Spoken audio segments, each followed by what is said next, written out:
Përshëndetje të nderuar miq, do të flasim për situatën politike dhe të sigurisë në Kosovë. Për këtë do të shkojmë në Gjermani, do të flasim me analistin zotin Lulzim Veliu, njohës mjaft i mirë i çështjeve të politikës në Kosovë, por dhe të gjeopolitikës. Zoti Veliu, përshëndetje dhe faleminderit. Përshëndetje, faleminderit për ftesën. Faleminderit ju. Po jetojmë në kohë të turbullta, ndryshim kufish shtetëror, ekonomik, politik, kulturor, po ndodhin gjitha. Është mëse e vërtet dhe nuk është një periudhë shumë e gjatë kohore që nuk kemi pasur një turbulenca kaq të mëdha në politikën ndërkombëtare, pra duke përfshirë edhe vetë fuqitë e mëdha, duke filluar nga Shtetet e Bashkuara të Amerikës, përvardhuar në Evropë edhe në për Azi. Pra jemi në një situatë të tensionuar, në një situatë të paqartë, në një situatë që për çdo moment po ndryshon dhe po mund të ndryshojë. Dhe unë mendoj se në këtë situatë ne si vende të vogla, duke filluar pra nga vendet tona Shqipëria dhe Kosova, duhet të jemi shumë të kujdesshëm që në deklarimet pro apo kundër forcave të ndryshme apo edhe edhe në çështjen e sigurisë të mobilizohemi dhe të punohet më tepër për mbrojtjen e territorit. Po a kemi kuptuar që jemi të vegjël? Po patjetër që deshëm apo s'deshëm duhet ta kuptojmë dhe është një gjë që dihet. E sidomos kur flasim për Kosovën, jemi një vend ende pa siguruar një shtetësi të plotë, një vend që ende nuk nga shumë vende të botës nuk njihemi drejt për drejt as edhe nga Serbia, nga ish okupuesi i asaj pjese që në çdo moment vetëm shiqon momentin e volitshëm për të shkaktuar të lashe dhe për të eskaluar situatën, sidomos në pjesën veriore të Kosovës, pra aty ku ka edhe komunitetin serb në shumicë. Dhe për këtë arsye ne duhet të jemi shumë të kujdesshëm edhe në deklarata, por edhe në veprime. Zoti Veliu, derisa i malli po kërkon të zgjerohet dhe të sulmojë dhe të vegjlit, kjo mund të ketë edhe reaksion zinxhir, pasi edhe shtetet tjera, përfshirë edhe në Ballkan, mund ta ndjekin këtë model. Mund të zgjerojnë kufitë e tyre. Po pra, pikërisht kjo e përish atë marrëveshjen apo atë paqen e drejtanishme të cilët pra janë njohur dhe kanë pranuar shtetet e ndryshme, shtetet e vogla dhe me fuqi më të vogël dhe nuk ka pasur pretendime ndaj më të vegjël. Por mirë, po në momentin kur Shtetet e Bashkuara të Amerikës shfaqen me pretendime territoriale ndaj vendeve më të vogla dhe më pak të fuqishme, pikë së pari e arsyetojnë luftën e tmerrshme që është duke u zhvilluar në Ukrainë tash 3 vite, e arsyetojnë pra agresionin rus mbi Ukrainën, mirë po edhe hap mundësi që vendet që e ndin veten më të fuqishme për të qenë më agresive dhe ndoshta edhe për të synuar zaptimin e territoreve të vendeve më të vogla e më pak të fuqishme. Zoti Veliu, megjithatë, ministri i mbrojtjes së Kosovës, Eyub Maqedonci, ka deklaruar në emision në Prishtinë, në mos gaboj ditën e djeshme, që kur është pyetur nëse Kosova mund ta mbrojë veten pa KFOR-in, patjetër. Po, kam dëgjuar intervistën me gjithë respektin për zotin Maqedonci që ka bërë një punë të mirë gjatë kësaj qeverisje, gjatë kësaj periudhe sa ai ka qenë ministër i mbrojtjes. Unë mendoj se një deklaratë e tillë nuk është në kohën dhe momentin e duhur. Unë mendoj se përderisa Kosova është nën protektorat, jo protektorat, më falni, por përderisa Kosova është në mbrojtje nga forcat e NATO-s. Dhe në këto momenti kemi kaq shumë turbulenca brenda NATO-s. Kemi edhe fjalë se Shtetet e Bashkuara të Amerikës dojnë që të tërheqin një pjesë të madhe të forcave të tyre nga Evropa. Deklaratat e tilla nuk bëjnë mirë dhe janë kundërproduktive. Pra, megjithë ai në një farë mënyrë ka dashur të arsyetojë dhe të argumentoj atë se gjatë kësaj periudhe është punuar shumë me forcën e sigurisë të Kosovës, është armatosur kjo forcë, është investuar shumë, mirë po sido që të jetë, nuk është momenti të dalim me deklarata të tilla. Megjithatë, Departamenti i Mbrojtjes ka siguruar që forcat e KFOR-it do të vazhdojnë. Nuk ka një plan për momentin të lëvizjes tyre.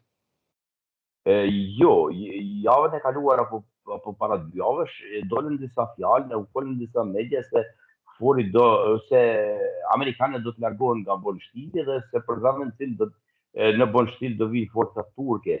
Mirë po, ata janë deklaruar se nuk e kanë ndërmend që të largohen nga Kosova, ata mendojnë që të largohen në disa pjesë nga Evropa ku kanë forcat të shumta, ndërsa Kosova në këtë fushat nuk do të përfshihet. Pastaj një garancion të tillë e dha edhe shefi i NATO-s para javën e kaluar, kur garantoi se në Kosovë do të vazhdon të qëndron NATO dhe me NATO së bashku edhe Shtetet e Bashkuara të Amerikës. Por përse mendoni që do vinë shefi NATO-s në këtë kohë turbullire edhe me këtë përplasje të madhe, gjen hapësirë dhe kohë për të ardhur në Kosovë? Mendoni që ka indicie, ka informacion për diçka apo për të dhënë mbështetje për diçka? Unë nuk thash se do vi në Kosovë, por thash se është mediave këto. Mediat e kanë lajmëruar që do vi. Mirë, në qoftë po tash jemi në një periudhë kur në Kosovë kanë mbaruar zgjedhjet, kemi edhe rezultatin përfunditar dhe jemi në një situatë të pritjes deri te arritja e një koalicioni për të krijuar qeverinë. Një paralajmërim për vizitë në Kosovë e kemi edhe nga Greneli, por edhe nga zyrtarë të tjerë europian, dhe java e ardhshme do të jetë e bujshme në Kosovë dhe pritet të ketë vizita të shumta, që unë mendoj se të gjitha kanë të bëjnë me çështjen e sigurisë të Kosovës, por në farë mënyrë për të bërë me dije edhe autoritetet kosovare se duhet të jenë të kujdesshëm në deklaratat e tyre kundrejt zhvillimeve që janë duke u bërë në rajon edhe më gjerë. Grenell, mendoni që do të ndikojë tek qeveria e re, ndoshta për të bashkuar opozitën? Unë mendoj se Greneli është një njeri që ka pasur kundërshtime të shumta edhe në mandatin e parë me kryeministrin aktual zotin Kurti, dhe ai do të provojë në çdo mënyrë që të mobilizojë opozitën kosovare për krijimin e një qeverie të re. Mirë po, unë në këtë pikë mendoj se për Kosovën do të ishte shumë më mirë që të arrihet një marrëveshje në mes të forcave kryesore politike për krijimin e një koalicioni të madh, për krijimin e një qeverie të fuqishme, pasi që jemi në një periudhë kur do të ketë vendime të rëndësishme. Vendimet e rëndësishme në këtë rast ndoshta edhe të dhimbshme duhet të jetë një shumicë absolute, pra nuk mund ta bëj e vetme njëra apo pala tjetër, por duhet të jenë të gjithë së bashku për vendime të rëndësishme. Zoti Veliu, për të mos menduar ndoshta më të keqen shpërbrejën e NATO-s, por a ka ardhur momenti që ndoshta është dhe vonë për të forcuar aleanca dypalëshe mbrojtje në Ballkan, përveç se të bazohemi vetëm tek NATO, ndoshta Shqipëria me Kroacinë, Kosova?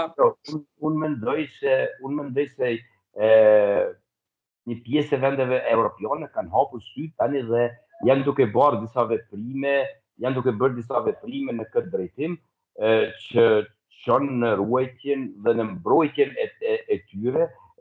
Për shembull, pikërisht Gjermania ka filluar një iniciativë për investime diku rreth 400 miliardë në mbrojtje dhe infrastrukturë. Pra ka ardhur një moment kur vendet evropiane nuk duhet të presin mbrojtjen nga Shtetet e Bashkuara të Amerikës, por duhet të mobilizohen dhe mbrojtjen e tyre ta bëjnë vetë. E kjo gjë më së miri do të ishte me krijimin e një force ushtarake europiane që do të arrinte për ta mbrojtur të gjithë Evropën.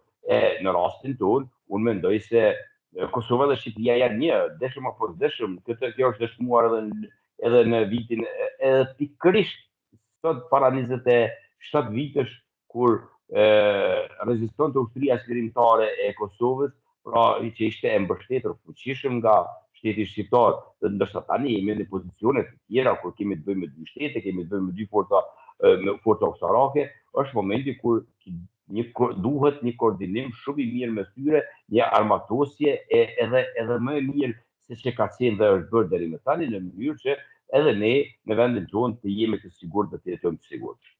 Edhe një pyetje të fundit kam, po hipotetike, në jug kemi konfliktin me Greqinë, konflikt nuk kemi, por nuk kemi heq ligjin e luftës. Ende është në fuqi, ndërkohë që konflikti me Serbinë larg dihet. Sa ditë mund të rezistojmë përballë një situate të paimagjinueshme me këtë armatosi që kemi ne? Po jo, unë nuk mendoj se duhet shkojmë aq larg, se në situatë të tillë me siguri se nuk do të vije që të kemi agresion nga të dyja palët. Është fakt se Greqinë nuk kemi përkundër marrëdhënieve që janë zhvilluar, përkundër gjithë atyre emigrantëve që jetojnë edhe punojnë në Greqi, është një ligj i luftës që për mendimin tim është shumë i pakuptim në marrëdhëniet që janë në mes të dy vendeve. Pra, ai ligj i luftës është dashur të hiqet shumë kohë më parë. E mendoj se një gjë të tillë duhet punojnë të dy qeveritë, se nuk e kemi të nevojshëm ligjin luftën. Dhe sa i përket pjesës veriore, pra në kufirin me Serbinë, në këtë pjesë duhet të jemi shumë të kujdesshëm dhe të vëmendshëm, gjithse aktualisht nuk shoh një rrezikshmëri të një sulmi të drejtë për drejtë të Serbisë mbi Kosovë, pasi tërësia territoriale e Kosovës mbrohet nga KFOR-i dhe si e tillë Serbia nuk do të ketë mundësi asnjëherë të bëjë një agresion ndaj Kosovës. Mund të ketë raste të tilla siç kishim më herët raste terroriste Bajska apo edhe kanali i Ibrit, por një sulm të forcave ushtarake serbe mbi territorin e Kosovës është gjë e pa imagjinueshme për momentin. Zoti Veriu, ju lutem me diçka, Erdogani mund ta zërë vendin e SBA-s në qoftë ka një tërheqje të butë nga Ballkani?